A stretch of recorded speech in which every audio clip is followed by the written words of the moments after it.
Nous sommes ce matin encore dans la joie de pouvoir nous réunir ensemble et c'est pour moi un immense honneur encore de pouvoir vous apporter la parole de Dieu. Amen. Amen. Nous allons ouvrir notre Bible dans le livre de Corinthiens et nous allons passer au moment de la Sainte Seine. Livre de Corinthiens.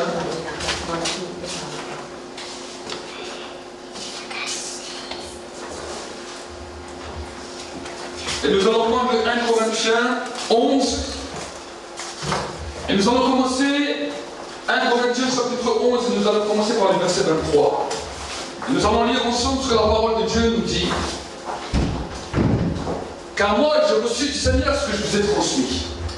C'est que le Seigneur Jésus dans la nuit il fut livré, prit du pain, et après avoir rendu grâce, il le rompit et dit: ceci est mon corps qui est pour vous, faites ceci en mémoire de moi. De même, après avoir soupé, il prit la coupe et dit: cette coupe est la nouvelle alliance en mon sang, faites ceci en mémoire de moi toutes les fois que vous en boirez. Car toutes les fois que vous mangez ce pain et que vous buvez cette coupe, vous annoncez la mort du Seigneur jusqu'à ce qu'il vienne. C'est pourquoi celui qui mangera le pain et boira la coupe du Seigneur indignement sera coupable envers le corps et le sang du Seigneur. Que chacun donc s'examine soi-même, et qu'ainsi il mange du pain et boive de la coupe.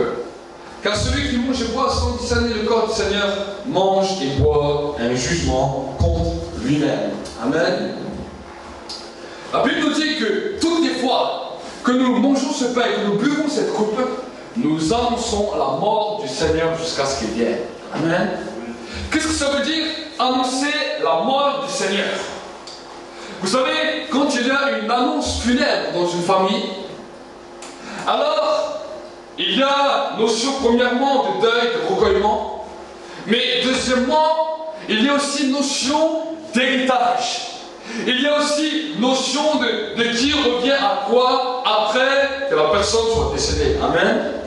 Et la Bible nous dit que Dieu nous a fait grâce. Il nous a pas donné un testament, mais il nous a donné un double testament. Double de promesses. Amen. Et pour que les promesses de Dieu, que les promesses que Dieu a données à l'homme puissent s'accomplir dans la vie de l'homme, il fallait que quelqu'un meure pour que le testament soit attesté. Amen. C'est pour cela que notre Bible s'appelle, dans ta Bible, il y a le Nouveau Testament et il y a l'Ancien Testament. Pourquoi? Parce que ces deux testaments ont réuni des promesses que tu peux hériter. Mais pour que tu puisses les hériter, il fallait que le Fils de l'homme puisse mourir et que sa mort soit attestée. Amen. Et la Bible nous dit que Jésus a été mort. Sa mort a été attestée. Et 3 jours après, il est revenu à la vie pour donner à chacun selon ce qui lui est dû. Amen. Tu as une part d'héritage dans le royaume de Dieu. Et la Bible nous dit que chaque fois que nous prenons cette Sainte Seine, nous annonçons la mort du Seigneur jusqu'à ce qu'il vienne. Autrement dit, chaque fois que nous prenons cette Sainte Seine, nous participons à la bénédiction de Dieu, nous participons à l'héritage de Dieu. Amen. Donc pendant ce temps, avant que nous prenons la Sainte Seine, j'aimerais t'encourager à peut-être si dans ta vie il y avait des choses à régler, pendant un instant nous allons prier après. S'il y a des choses que tu as envie de demander pardon à Dieu, alors ce serait un temps où tu pourras demander le pardon à Dieu pour tes péchés. Mais vous savez, la réelle repentance, c'est quand on demande pardon et quand on dit Seigneur, je veux me détourner de ce péché. Amen. Si nous venons, nous disons pardon et que demain nous commençons 10 000 fois la même chose, notre pardon ne sert à rien. Amen. Mais par contre, si nous demandons pardon à Dieu, dis Seigneur, je vais essayer de faire tout ce qui est en mon pouvoir pour pouvoir me détourner du péché. Je te demande de me mettre dans mon cœur la crainte de ton nom. La Bible nous dit le commencement de la sagesse, c'est la crainte de l'Éternel. Et qu'est-ce que c'est la crainte de l'Éternel? La crainte de l'Éternel, c'est la haine du mal. Et vous savez, l'être humain doit apprendre tout au long de sa vie ce qu'est le mal. Parce qu'à cause du péché de Adam et Ève, notre perception de voir le bien et le mal a été un petit peu détériorée. Dieu a une bonne limite. Dieu sait ce qui est bien, Dieu sait ce qui est mal. Mais quand notre ancêtre a goûté le fruit de la connaissance du bien et du mal, notre connaissance a été comment on appelle ça, détournés de la réalité. Et c'est pour cela qu'aujourd'hui, dans notre siècle, dans le 21e siècle, on appelle des choses qui sont mal bien et des choses qui sont bien mal. Pourquoi? Parce que l'homme ne sait pas ce qui est bien, ce qui est mal.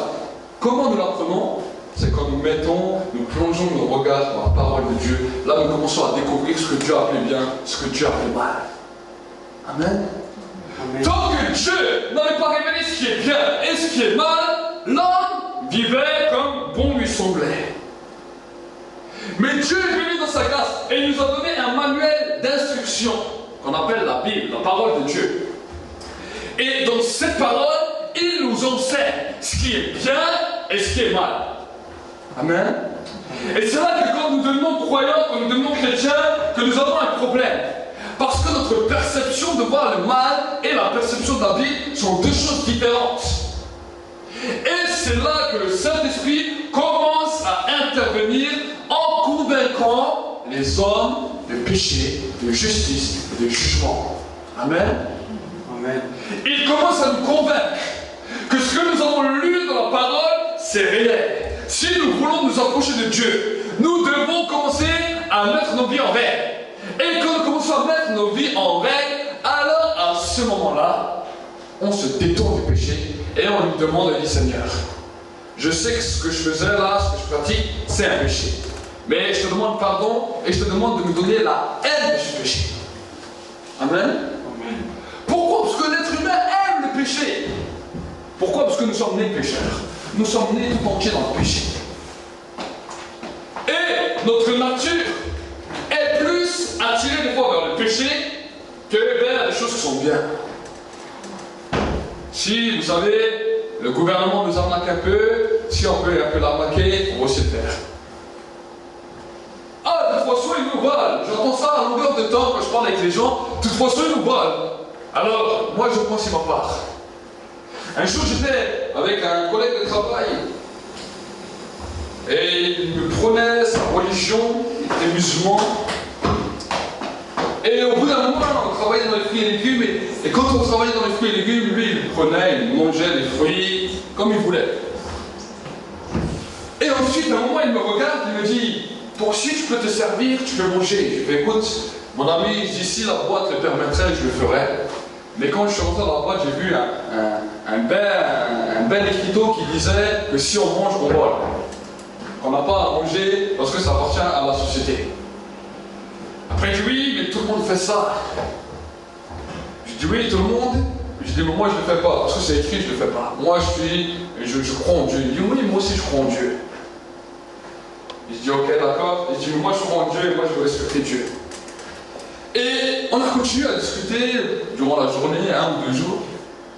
Et à un moment donné, on est arrivé sur un point où on dit ah, je suis mécontent de mon salaire. J'ai toujours l'impression que j'ai toujours moins et qu'il faut que me voler. Je dis mais non. J'ai dit toi, tu leur prends les fruits, eux ils te compensent en t'enlevant du salaire. Il me dit mais non, c'est pas comme ça, c'était déjà avant. J'ai dit écoute mon ami, si toi tu serais été juste, tu as fait ta propre justice. Tu as voulu faire toi-même le bien, donc maintenant tu récoltes ce que tu sèmes. Si toi-même tu aurais voulu être juste, tu aurais dit ok, il m'arnaque, ça c'est entre lui et Dieu. Alors au bout d'un moment, il aurait régularisé et tu aurais peut-être une augmentation. Il me regarde, il était étonné. Il m'a dit, j'ai jamais pensé à ça. Je lui ai dit, mais là je t'apprends la justice de Dieu. Ce n'est pas une religion qui t'apprend la justice de Dieu, mais c'est le Saint-Esprit. Amen. Amen. Amen. Amen. Si Dieu des fois il nous donne des commandements, ce n'est pas pour nous punir. Ou nous dire oui, mais regarde, le gouvernement aussi nous vole. Regarde, celui-là il nous vole. Regarde, mon patron me vole. Oui, mais si Dieu attend, il te demande de ne pas voler. Oui, ça va regarder. Mais toi, si tu commences à faire ce que Dieu te dit, Dieu va te bénir. Amen. Amen. Dieu va te bénir. Il a dit, j'honorerai celui qui m'honore. Amen. Amen. Dieu veut honorer les gens qui l'honorent. Et nous sommes arrivés dans un niveau de la société dans lequel Dieu veut faire la différence entre ceux qui l'honorent et ceux qui le déshonorent. Amen. Et nous, en tant qu'enfants de Dieu, nous voulons honorer Dieu dans toute notre marche avec lui. Amen. Amen. Nous voulons apprendre à l'honorer. Et je veux vous dire que apprendre à l'honorer n'est pas toujours facile.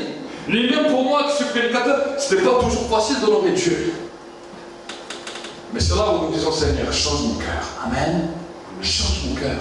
Et pendant ce temps où tu prends part à cette sainte scène, cette part d'héritage, peut-être qu'il t'est arrivé d'avoir péché, d'avoir commis des fautes devant Dieu. La Bible nous dit que Dieu est fidèle pour pardonner. Il est juste et fidèle pour pardonner. Mais ce qu'il a demandé aux gens qui péchaient et qui venaient le voir, il dit, va, tu es pardonné, mais ne pêche plus. Amen. Amen. Va, tu es pardonné, mais ne pêche plus. Autrement, il lui disait, ta situation va changer. Mais maintenant, ne commets plus le péché. Un homme un jour lui a dit, ne commets pas, ne pêche plus, de peur qu'il ne t'arrive quelque chose de pire. À un moment, il lui a dit ça. Un homme qui était paralysé pendant 38 ans, à la piscine de Bethesda. La Bible nous dit, Jésus l'a guéri. Et quand Jésus l'a vu, il lui a dit, va, tu es pardonné, ne pêche plus, sinon il t'arrivera quelque chose de pire. Certaines maladies, la Bible pouvait nous montrer que certaines maladies avaient un lien direct avec un péché. Amen. Je n'ai pas dit que toutes les maladies ont des liens directs avec le péché. Mais cet homme qui était infirme pendant 38 ans, son péché, c'était à cause d'un péché qu'il était là couché devant la piscine. Amen. Donc, mon frère, ma soeur, Dieu nous a donné un manuel pour que nous puissions vivre en bonne santé. Dieu nous a donné un manuel pour que nous puissions expérimenter sa grâce. Amen. Dimanche encore, nous étions en Suisse, nous étions dans une église en Suisse. Et l'après-midi, nous avions inauguré avec d'autres frères et sœurs une ouverture d'église dans le Haut-Rhin. Parce qu'il y avait des consécrations de pasteurs. Et quand j'étais là-bas, il y avait une sœur qui était là et qui avait une attelle au niveau de sa main, une attelle au niveau de son pied. Et avant de partir, je vois cette sœur et je lui dis, mais qu'est-ce que tu as à la main, c'est quoi ça? Alors elle m'explique, elle me dit, voilà, à ma main, elle a un épanchement au niveau de son poignet. Elle avait un poignet gonflé, elle avait un épanchement. Et elle me dit, voilà, je dois aller voir les docteurs, je veux peut-être me faire opérer et tout. Et je dis, d'accord, je vais ce que vous voulez que je prie pour vous. Et la sœur me dit, ok, d'accord, vous voulez que je prie. Je fais, ok, je vais enlever sa tête. Enlevez-moi la tête. Elle me regarde, elle enlève la tête. Je dis, donnez-moi votre main, je vais prier pour vous. J'ai prié pour elle. Quand j'ai fini ma prière, elle était guérie sur le champ. Elle bougeait sa main, elle était étonnée. J'ai plus aucune douleur, j'ai plus rien. Et au niveau de son pied, elle avait, je ne sais pas ce qu'on appelle, si vous connaissez, ça s'appelle l'oignon. C'est-à-dire le doigt de pied qui sort comme ça, qui rentre à l'intérieur, et ça sort, ça fait un creux.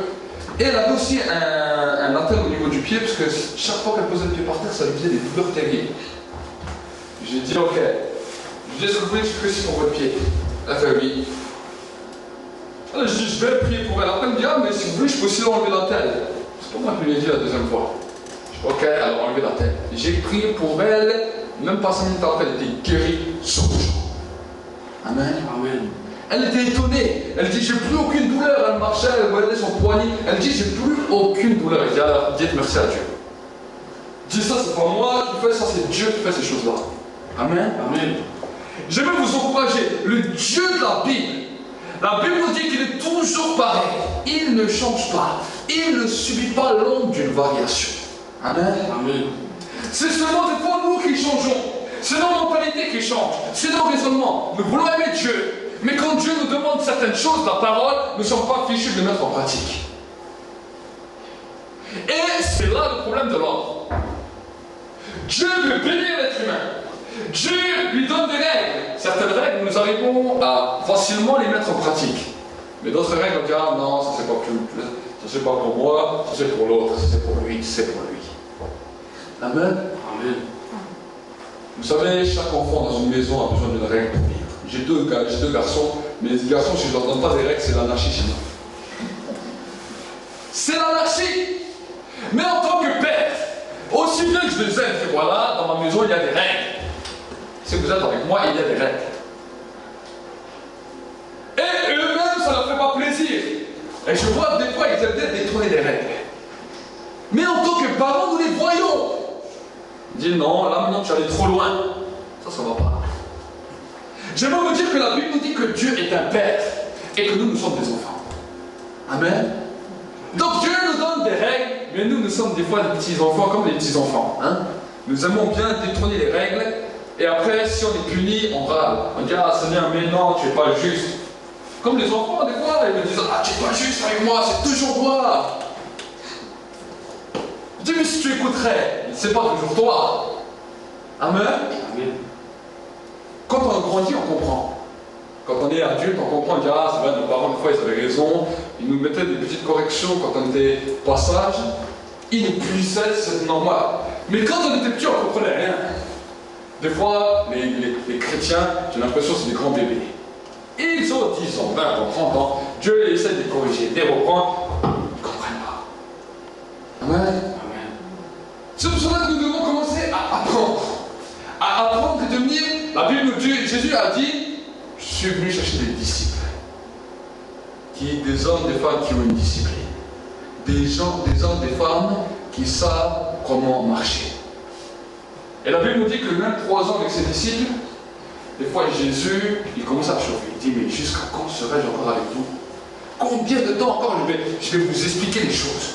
Vous ne comprenez toujours pas. Amen. Amen. Moïse, il l'a découragé. Il n'en avait pas 12. Il en avait 5000 devant lui. Vous imaginez? Jésus en avait 12. Moïse en avait 5. Moïse, le pauvre, il l'a découragé. Il était découragé. Il a dit, ce peuple, c'est plus mon peuple. Au début, il disait, c'est mon peuple. Après, il disait, Dieu, ça, c'est ton peuple. C'est pas mon peuple. Parce que c'est un peuple dans la crête. Amen. Amen. Voilà, c'est ça. Si nous nous réunissons devant Dieu, c'est pour pouvoir changer. Si nous nous réunissons avec Dieu, c'est pour que quelque chose de nouveau puisse se passer. Amen. Ça ne sert à rien qu'on vienne seulement à l'église, qu'on fait des beaux chants, qu'on dit ah bonjour mon frère, bonjour ma soeur, on se fait l'église, ah comment ça va, oh c'est bien, le travail c'est bien, oh c'est ça. Mais que tu sors, tu restes pareil, ça ne sert à rien de venir à l'église. Amen. Amen. Mais si nous venons à l'église, c'est pour dire non, ensemble nous allons prier, nous allons adorer Dieu, nous allons rechercher Dieu et nous allons commencer à regarder ce qui ne va pas dans nos vies pour commencer à régler ça devant Dieu. Et pour que quand on sort, on a des bonnes résolutions. Amen. La nouvelle année, c'est pas seulement le 31 décembre, mais c'est tous les dimanches à l'église. Amen. Amen. Tout le temps, nous prenons des nouvelles résolutions avec Dieu. Vous savez, nous servons un Dieu qu'on appelle le Dieu de l'alliance. Vous savez ce que c'est dire l'alliance?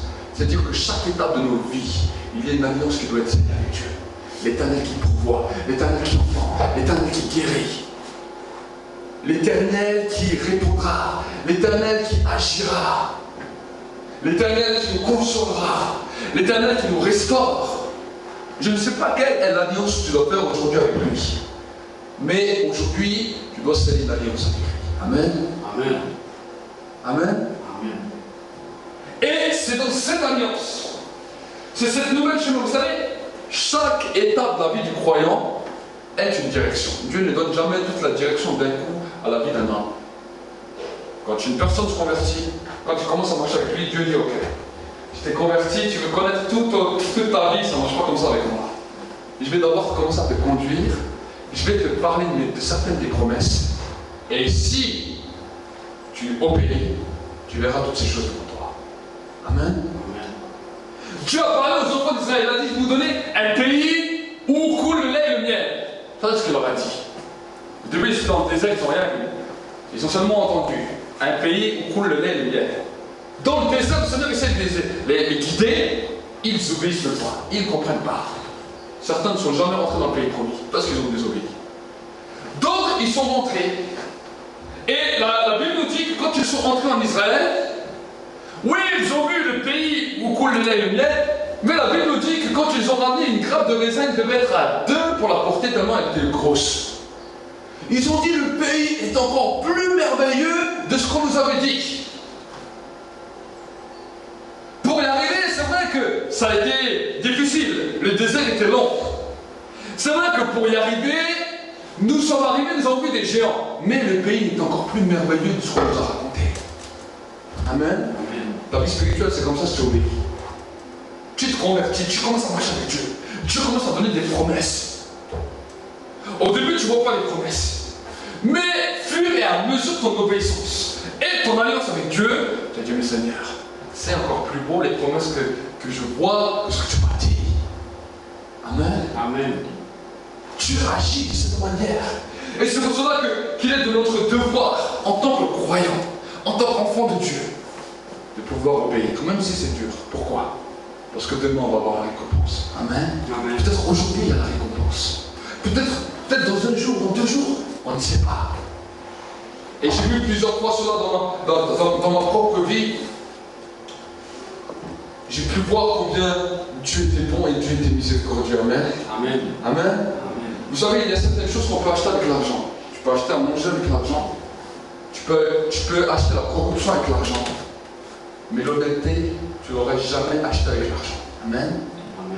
Amen. Amen. Même si tu achètes les gens par la corruption, les gens n'auront jamais confiance en toi. La confiance, tu ne peux pas l'acheter. Amen. Amen. Mais si je décide devant Dieu de commencer à être honnête avec les gens autour de toi, même si au début personne ne te faisait confiance, tout le monde te fera confiance. Amen. J'ai pu moi-même l'expérimenter dans ma vie. Quand au début, avant que je me convertisse, j'étais quelqu'un qui n'était pas trop digne de confiance. À tous les points de vue. Je n'étais pas quelqu'un qu'il fallait trop faire confiance. Mais le jour où je suis devenu croyant et que j'ai vu dans la Bible, voilà, qu'il faut être honnête et tout, pour moi c'était difficile. Au début c'était un peu difficile. Parce que j'avais toujours mes petits penchants, mes petites magouilles, mais je dis, mais Seigneur, ça c'est dur. Et bien même en tant que croyant au début, j'ai continué au début à agir d'une certaine manière et je voyais que chaque fois ça me retombait sur la tête. Chaque fois. Chaque fois que ensuite je voulais quelque chose de bien, que ce soit un travail ou n'importe, tout était bloqué et Dieu me dit, tu dois réparer ce que tu as fait. Je dis, Seigneur, mais c'est pas possible. Et à un moment donné, alors que j'avais 6 mois, 1 an de conversion, je dis, ok, je vais essayer de remettre toute ma vie en règle. Et je vais essayer d'agir honnête. Et je vais vous dire la vérité, au début, j'ai dû me faire violence. Parce que chaque fois que je pouvais avoir les entre nous, mon cœur me disait, ah mais pourquoi tu ne peux pas faire comme ça? Et je me souvenais de Dieu. Et je dis, non, je ne peux pas faire à cause de Dieu. Et en plus, j'avais chaque fois des bons amis à côté qui voulaient toujours bien me conseiller. Et j'ai commencé à apprendre à dire non.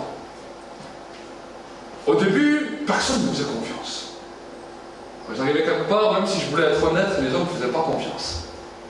Et je disais à Seigneur, mais Seigneur, moi je dois marcher honnête, mais les gens ne font pas confiance. Dieu me dit, regarde sur moi, regarde pas sur les gens. Et j'ai commencé comme ça pendant quelques années, et je voyais que les gens ne me faisaient pas du tout confiance.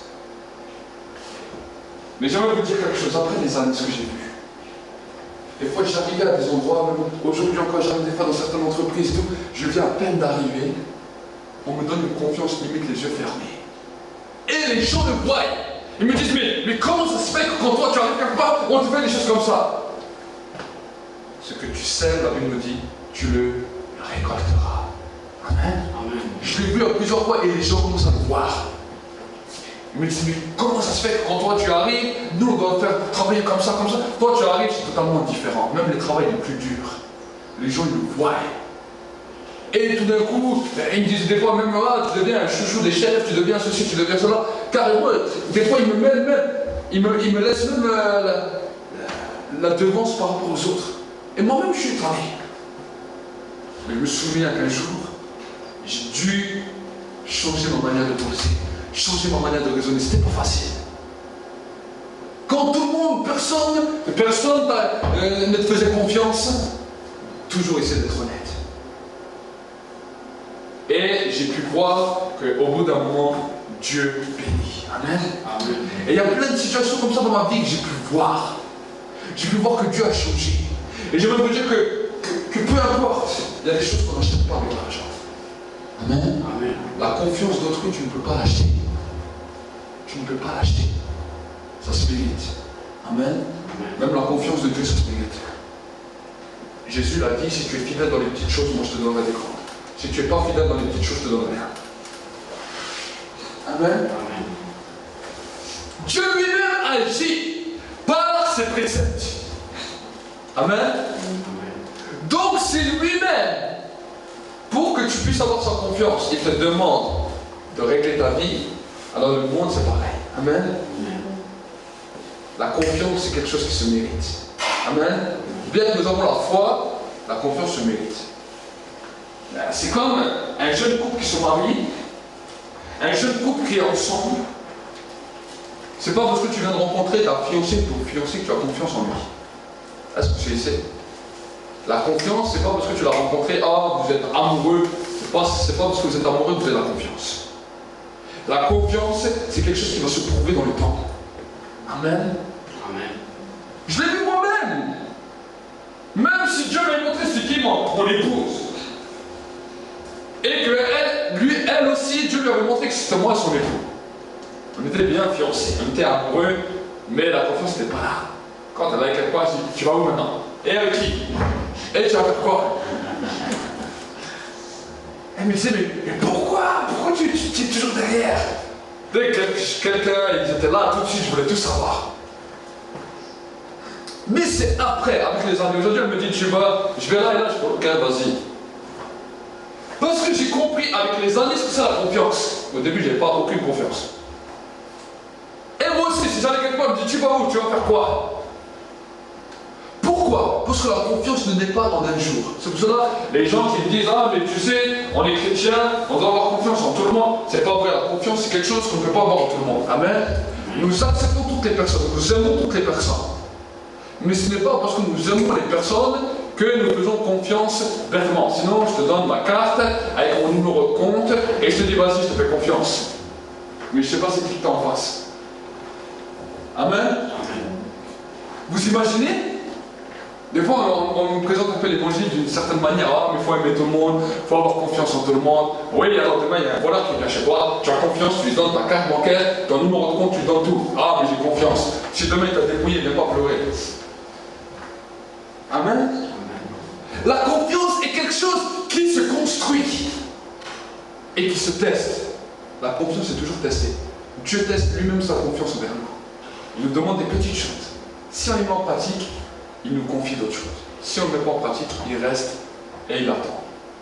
Amen. Amen. Moi-même, dans les enfants, c'est pas demain que je donnerai la voiture. Hein? Mais au début, il va commencer petit à petit à apprendre. Et quand moi, il a la confiance, il va passer le permis. Quand j'ai le permis, là je peux lui dire maintenant je peux donner la voiture. Et au début, je viens avec toi. Pour regarder comment tu roules. Et quand je vois qu'après ça va, après je dis voilà, maintenant tu peux rouler. Amen. Toutes les choses de la vie se construisent de cette manière. Toutes les choses. Amen. Donc nous allons prier. Il y a juste une personne que tu peux avoir confiance toujours, c'est Dieu. Amen. Amen. Amen. Mais des fois nous-mêmes on n'a même pas confiance en Dieu. Tu es peut-être dans une situation où j'ai vu souvent des malades, je crois en Dieu. Je dis, tu crois en Dieu, amen. Je parle avec eux et je dis, est-ce que vous pouvez expliquer pour vous? Ils me disent, oui. Je dis, est-ce que vous croyez que Dieu vous guérit maintenant? Vous croyez que Dieu peut guérir maintenant? Je dis, mon ami, toi-même tu me montres que tu n'as pas encore confiance en Dieu. Amen. Souvent même l'homme n'a même pas confiance en Dieu. La Bible nous dit, celui qui croira sera baptisé, sera sauvé. Il croit. Il se laisse baptiser. Maintenant, il est sauvé de mon Dieu. Quand il arrive vers la fin de sa vie, il dit, pasteur, j'ai peur de mourir. Tu n'as pas confiance en Dieu. Tu as marché toute ta vie avec Dieu. Pour arriver à la fin de ta vie, tu dis, pasteur, j'ai peur de mourir. Amen. Est-ce que vous comprenez? La confiance, c'est quelque chose qui se travaille. Ça se travaille. Pour tout. Nous allons prier pour le moment de la Sainte Seine. Et j'aimerais t'encourager pendant ce temps. Pendant ce temps où nous faisons la Sainte Seine, de pouvoir mettre ta vie en règle si tu as l'occasion. Et de dire, Seigneur, je peux commencer à te faire confiance. je veux que tu me fasses confiance, mais je veux aussi te faire confiance. La confiance, c'est toujours entre deux personnes. Et si un fait un pas vers l'autre, alors l'autre fait 10 vers toi. On a un instant prions ensemble. Seigneur, je veux vraiment te bénir, Seigneur, pour ton peuple qui est ici présent. Et Seigneur, mon Dieu, mon roi, je veux vraiment déclarer que ce matin, Seigneur, mon Dieu, mon roi, c'est un temps d'alliance. Un temps d'alliance. Un temps où, Seigneur, quelque chose de nouveau se produit. Un temps où le pécheur se tourne vers toi. Un temps, Seigneur, mon Dieu, mon roi, où une confiance nouvelle puisse se créer. Seigneur, nous voulons te demander pardon toutes les fois où nous n'avons pas eu confiance en toi. Toutes les fois où nous n'avons pas eu confiance en ta parole. Toutes les fois où, par notre manque de confiance, nous avons même péché devant toi. Nous te demandons ta grâce, Seigneur, dans cette matinée. Nous te demandons, Seigneur, ta grâce. Commence là où tu es à ta place. Élevons ensemble nos voix pour un instant. Élevons ensemble nos voix pour un instant. C'est un temps qu'ensemble nous allons venir devant Dieu pour demander grâce. La Bible nous dit que Esdras, Néhémie, alors qu'il reconstruisait les murailles, amenait le peuple à se repentir devant Dieu. Et ensemble, le peuple, ensemble, la multitude commençait à élever la voix et demander pardon et demander grâce. Que ce matin, il en soit ainsi ici dans l'église. Oh, élevons nos voix encore ensemble. Seigneur, mon Dieu, mon roi, nous te demandons pardon. Nous invoquons ta grâce, ton pardon, Seigneur, mon Dieu, mon roi. Seigneur, nous invoquons ta grâce pour pouvoir hériter et bénéficier de tout l'héritage que tu donnes à tes enfants. Par ce biais dans Sainte Seine, Seigneur, mon Dieu, mon roi, nous voulons voir l'héritage de Dieu commencer à descendre dans nos vies. Seigneur, mon Dieu, mon roi, nous voulons commencer à voir les choses changer. Nous voulons commencer à voir nos situations changer. Nous voulons commencer à voir, Seigneur, mon Dieu, mon roi, ton action. Seigneur, tu as dit ta parole, là, ne pas entrer dans ta présence sociale de la même manière qu'elle est entrée. Parce que, Seigneur, toi, commence à agir avec puissance et majesté. Avec puissance et majesté. Seigneur, nous voulons te bénir, nous voulons t'exalter. Et nous voulons te rendre la gloire. Nous voulons te rendre la gloire et l'honneur, Seigneur. Seigneur, nous voulons bénir ce pain qui est le symbole de ton corps, Seigneur. Et nous voulons bénir aussi cette coupe qui est le symbole de ton sang. Seigneur, que par le biais de cette Sainte Seine, Seigneur, mon Dieu, mon roi, nous puissions être participants à la nature divine de Christ. Participants à la nature divine de Christ. Seigneur, mon Dieu, mon roi, c'est ensemble unis que nous voulons venir. Et nous voulons te bénir dans le nom de Jésus-Christ. Dans le nom de Jésus-Christ. Dans le nom de Jésus-Christ. Juste que mon frère puisse distribuer le pain, ensemble le pain.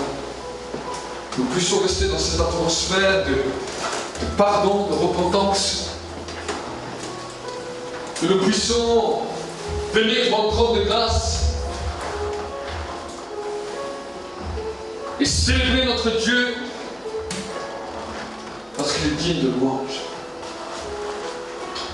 Seigneur, mon Dieu, mon roi, nous voulons te bénir, nous voulons t'exalter. Seigneur, combien tu es grand et combien tu es glorieux, Seigneur, et digne de louange. Combien tu es glorieux, Seigneur, et digne de gloire, Seigneur, et d'honneur. Seigneur, combien ta présence, Seigneur, mon Dieu, mon roi, est digne de louange, de gloire. Et nous voulons te remercier, Seigneur.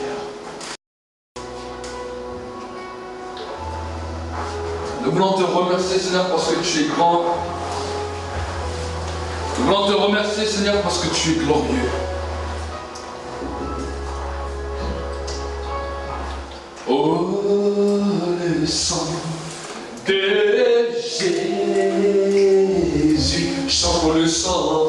Oh, le sang de Jésus. Jésus, chantons le sang. Oh, le sang de Jésus nous rend plus que vainqueurs. Oh oui, le sang, oh, le sang de Jésus. Chantons le sang, oh, le sang de Jésus. Oh, le sang, oh, le sang de Jésus nous rend plus que vainqueurs. Oh oui, le sang, oh, le sang de Jésus.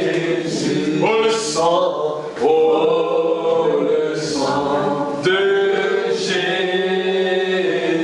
Oh, le sang, oh, le sang de Jésus nous rend plus que vainqueurs. Oh oui, le sang, oh, le sang de Jésus. Oh, le sang, oh, le sang de Jésus. Oh, le sang, oh, le sang de Jésus nous rend plus que vainqueurs. Chante encore le sang, oh, le sang, oh, le sang. Comme il vient de croire. Oh, le sang, oh, le sang de Jésus. Oh, le sang, oh, le sang de Jésus nous rend plus que vainqueurs. On a un soir, élève tes mains, maintenant il commence à déclarer le sang de Jésus sur ta vie. Amen. Seigneur, je commence à déclarer maintenant dans l'église la puissance de ton sang. Seigneur, maintenant dans chaque vie ici présente, je commence à déclarer la puissance du sang de l'agneau. Je commence à déclarer le sang qui crie plus fort que le sang d'Abel. Le sang de la rédemption, le sang de la victoire, le sang, Seigneur, qui a détruit l'autorité de la mort. Maintenant, je commence à déclarer maintenant que le sang de Jésus détruit maintenant les œuvres des ténèbres maintenant. Que le sang de Jésus maintenant amène la vie là où il y avait la mort. Je commande maintenant à la mort. Je commande maintenant aux œuvres des ténèbres, à la maladie, l'infirmité, dehors maintenant. Je commence à déclarer la puissance du sang. Je commence à déclarer le sang de Jésus-Christ, la victoire du sang de Jésus-Christ. Seigneur, nous voulons annoncer ta mort et ta résurrection dans ce lieu. Maintenant, Seigneur, mon Dieu, mon roi, que chaque personne puisse prendre part, Seigneur, à l'héritage, Seigneur, que tu as donné à tes enfants. Nous voulons te bénir, nous voulons t'exalter, nous voulons te rendre la gloire dans le nom de Jésus. Amen. Amen. Acclamez pour le Seigneur.